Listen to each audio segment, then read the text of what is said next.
Along with the giant pumpkin update, in this video I'm going to go over some issues that I'm having in the patch right now, along with my plans for the late season. Stay tuned.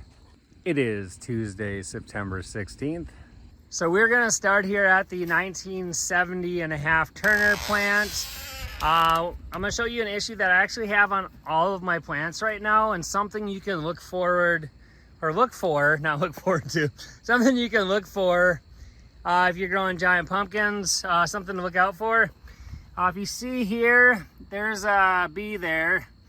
So what you'll get is if your leaves will start looking like this, and then you'll notice as you walk around, there's bees all over in the plant here. And what this is a sign of, and every time I run into this, what it is this is a sign that I have aphids. So if I were to flip over these leaves, maybe I can get an underside look here, but I have aphids, I would assume, on the bottom side of these leaves. So it sounds like that the bees, I've had this a couple years ago too, probably around the same time of year, but the bees feed on the secretions or something from the aphids. So when I have bees in my patch like this, especially on this old dead looking leaves, that means typically I have aphids. So I don't know if we can get a good look at them. Actually, the funny thing is I'm not seeing them right here, but yeah, there's some. I think you can see them right there. Sign that there was aphids on the bottom of these leaves. But what I'll probably end up doing is, my guess is I'll probably come through and remove all these really bad looking leaves. Like that one right there, I'll probably leave for now. But anything that looks like this, I'll probably come through and just get rid of. I'll just cut it down to the vine pretty much at the base of the leaf stalk, and I'll get rid of it. It's not really providing me much value. If you look over here, you can see it's on that main, that first vine there, the first secondary that comes off the main. So right here is the main, that's where the crown is. That secondary right here is the one that goes over there that's got all those dead looking leaves. So I'll probably end up removing those when I find a little bit of time. So that is one issue that I have going on right now. I'll go over a couple other things here before I show you the pumpkins. So as we're walking over here by the 1931 Turner plant, overall this plant's looking pretty good. I mean, there are a lot of tertiaries popping up. I did go over that in the last video. I did clear all those out since last time. I got rid of probably, I don't know, 10 to 15 tertiaries in there, but I see there's plenty others popping up again. I probably will at some point get in there and do the best I can. But the one, I guess it's not an issue at this point with this plant, but it seems like almost every time I come out here, just kind of in this part of the plant, I guess it could be anywhere in the plant, but I think there's a rabbit in here. I've seen it multiple times. It's probably in here right now. I don't think it's causing any issues. Typically when I get a rabbit in my patch, so far it seems like it just eats the, I think it just eats the lush grass and weeds under the canopy of the plant. But I have not had issues, knock on wood, I have not had issues with them causing any issue, or not had any issues with the rabbits eating any of the pumpkins. They may chew on the vines and I probably wouldn't even notice. But I don't know if you can see it here too. This is the 1931 Turner plant. It's got similar looking leaves back here. There's bees all over the place. I'm sure I'm not using the correct terminology. I don't know if they're yellow jackets, or I don't know my bee terminology, but whatever the bees they are, they like the aphids that are on these leaves. So that is the 1931 Turner. And then I'm gonna go over and show you the last thing, I think, probably the last thing that's, I think, an issue with plants right now, or my plans, I guess. But so this is the 2177 Ford. It does have similar looking leaves as well. Trying to think the best way to get in here. I might walk around and show you. I'll just go around the outside here and show you for now, and then I'll go in and go over things in a little bit more detail. But there is the pumpkin that I have growing. But if you see in the background, there are tertiaries everywhere. And actually, I'll show you when I go in there, but over that way, there's a pumpkin that's probably about the size of a basketball. But my plan here is this plant, I am going to actually most likely remove this plant. I'm gonna probably just completely remove it. It's not pushing the pumpkin like I was hoping it would. And I do worry that it might have some kind of, it actually looks pretty good now, but I did worry before that it did have signs of downy mildew, and it still might, but I don't think it's worth having this plant here. So I think I'm gonna go in and just remove the whole thing. I was just gonna cut it near Astrid's plant, the 1970.5 Turner. But at this point, I think I'm gonna actually remove this whole plant. So this might be the last update you see with this plant here. So behind me is the 2177 Ford, the plant I was just talking about getting rid of.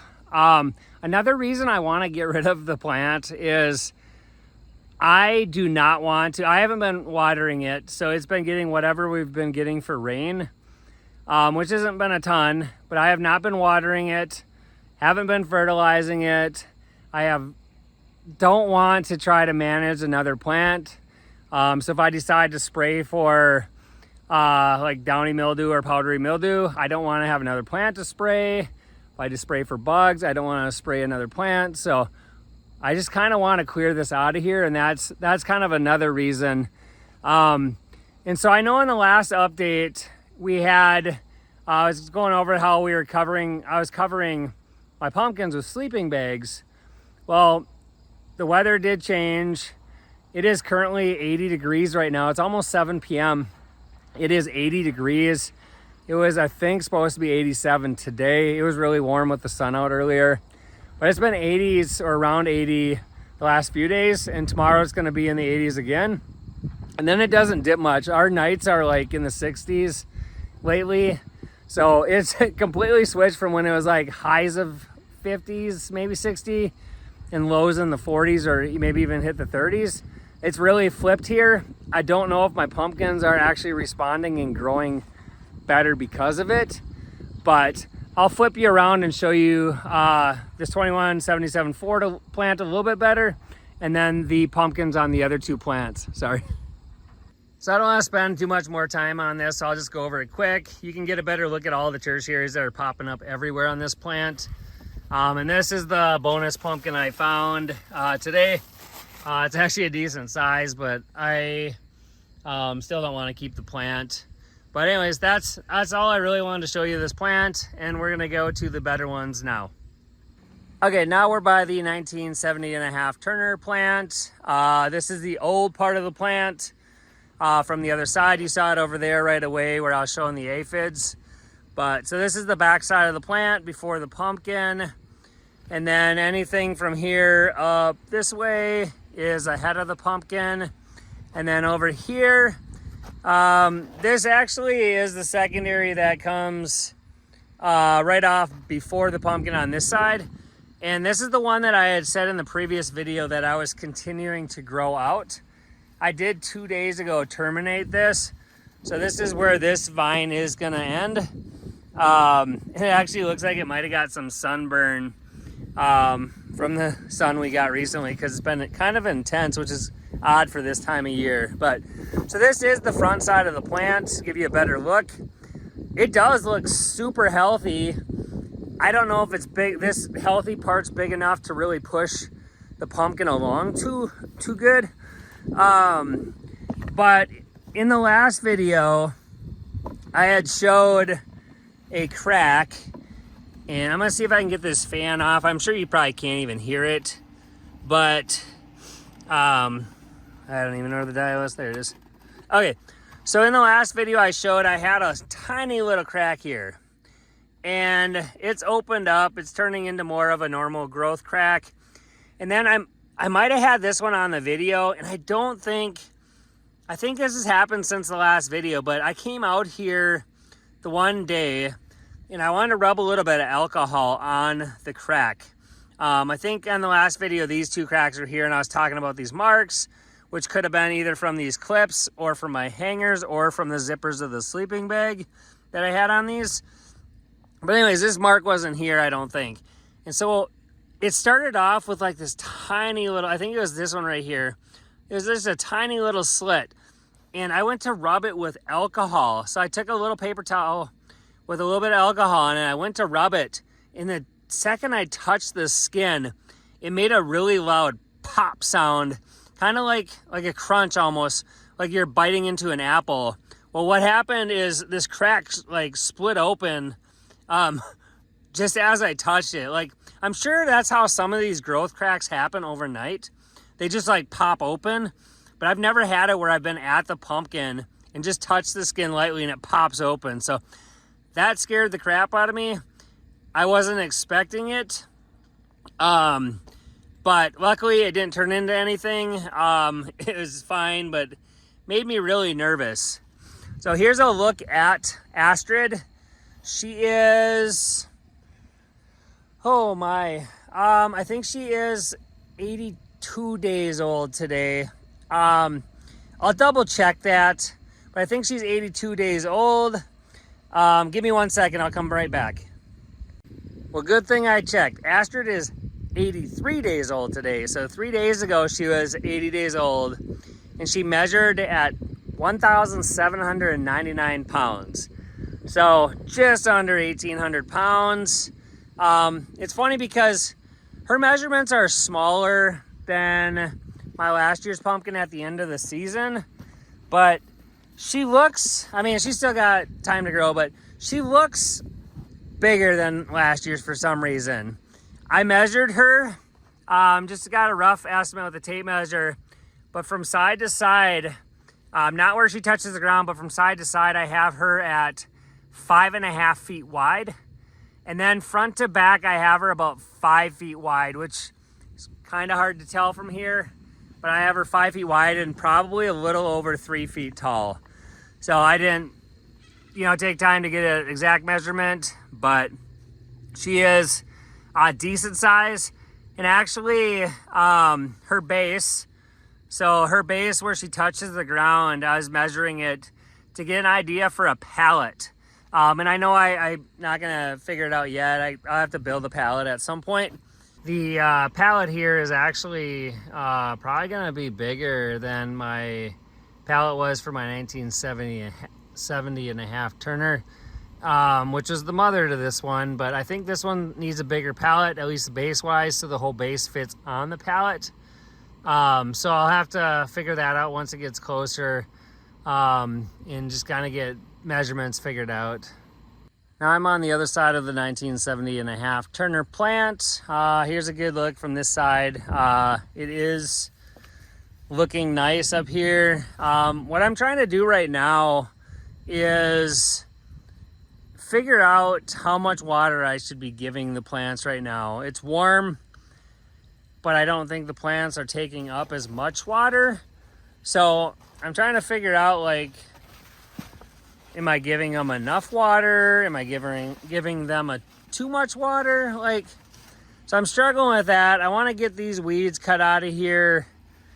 And the other thing I've been doing is I don't like my soil super wet to stay wet too long, especially at this time of year. I don't want stuff growing, like fungus and bacteria, disease, whatever. But the other thing I've been doing right now is I've been feeding the plants a product called Langbonite. I don't know if that's how you pronounce it, but it's 0022, so it's potassium. I don't have any of the nitrogen or phosphorus in there. It's got some other, might be magnesium and sulfur in it. Don't quote me on that, but one thing that's nice about that product is it's not supposed to mess with the pH too much. It's a natural product, and the only thing that's kind of a pain is it's basically a granular type fertilizer. So to get it to break down better, I end up soaking it in a bucket of like a 5-gallon bucket. I'll put what I want for the quantity in there, and then I'll put it in the 5-gallon bucket and let it soak for 24 hours or longer. So that's one thing I'm giving right now. Okay, thought I'd flip you around and say just staring at a pumpkin and listen to me talk. So the other stuff I'm feeding my plants right now, I've been giving them amino acids that I got from Kelp for Less this year. Doing that about once a week. I've been doing that Langbonite 0022 every few days, depending if it rains or not. The other thing is the WOW, so Wallace Organic Wonder 5-2 Wonder Blend. I've been giving that every maybe once a week or maybe a little bit more. And then the other thing is CalMag. So CalMag Plus. So those are the things I've been kind of pushing right now this late season. I don't want the nitrogen. I don't want the phosphorus. It would be nice to have the micronutrients that are in Master Blend that I have, but that has 18, so it's 4 nitrogen and 18 phosphorus, and I don't really want to push that right now, so I haven't been giving that. But I'll flip you around, show you the stem side of Astrid, and then show you Dolores. Okay, so this is the stem side of Astrid. There's not a lot I need to show you or want to show you. I'd show you at some point, but I got more cat claw marks, some big ones. Looks like she kind of struggled to get up on the pumpkin. Those have been new since the last video where I showed the other ones, but those have healed up. The only thing I want to show you here is these marks here. Those are new. I don't know, they've been around for a couple weeks, I guess, but they're hard. They're just coloring. I'm not really worried about them. I tried to look back at pictures from a couple years ago, and I think I had those on my pumpkin. So I'm not really too worried about it. I guess the other thing is I added another extension on this side because it was going to grow off the previous extension. So I got a 6-inch extension on that side and a 6 and a 5-inch on this side. So that gives you an idea how wide it is because it's a 4-foot wide board and 6 feet long. Okay, so over here is Dolores. She is the 1931 Turner. She is, I don't know, probably 87 days old today. I measured her at 85 days old, and she was a little over 1,300 pounds. So I think she was 1,306. I'm gonna stop her fan and then talk a little bit more. Okay, I wanted to stop that because I want to show you something here. If you notice here, that dark looking, that's I think it's surface mold. It's almost like a black surface mold. I have that in that crack here, which I think's dry. And then I have it in multiple cracks on the other side of the pumpkin. And I don't think I think they're gonna be fine. I hope so. Because I don't know. I wiped it with alcohol. I dried it out. I put a hair dryer on it to dry it out really nicely. It seems fine, but it makes me a little bit nervous. Not too bad though. But I'll take you around to show you the other side of this pumpkin. It's funny. I just looked up and I was just talking about the cat putting scratch marks on my pumpkin, and there she is. I hope she didn't put any more marks on there, but I think she's up there every night. As long as she's outside at night, I think she's up there. She seems pretty proud up there. She can kind of see lots of stuff. Oh, apparently she's had enough of that. But anyways, what I was trying to show you over here is some of that black mold looking stuff. So you can kind of see it on the edges here. This is completely dried out. And I have it right here as well. But I don't think it's anything I need to really worry about. That big fan was over here forever, and I just moved it to dry that other side out yesterday. So I don't know. I'm not super worried. Here's a look at the old part of the plant from by the pumpkin. And then I'll slowly try not to get you dizzy, but here is the newer side of the plant. So she has a big plant, hoping with all these cracks, it means she's going heavy. But we won't know till we hit the scale. So I just wanted to give you a quick update on our chicken coop. We have 4 roosters out here right now, but this is the chicken coop. I am waiting on some steel that I just ordered for the coop. I didn't have quite the right stuff I thought I did, but I just recently got the roof run sheeted. I have the end part to finish up, the ridge cap to finish up, siding and everything, but this is all enclosed now, so we are keeping some roosters out here at the moment. So yeah, so this is just an update. I know I've showed this in previous videos, but this is the chicken coop I am building. If you are a chicken farmer or chicken grower or raiser or whatever you want to call it, if you have chickens and you have any tips, just leave them in a comment. So that's where this video is going to wrap up. Thank you so much for watching. Thank you for subscribing. And if you made it all the way to the end, thank you so much. I do appreciate it.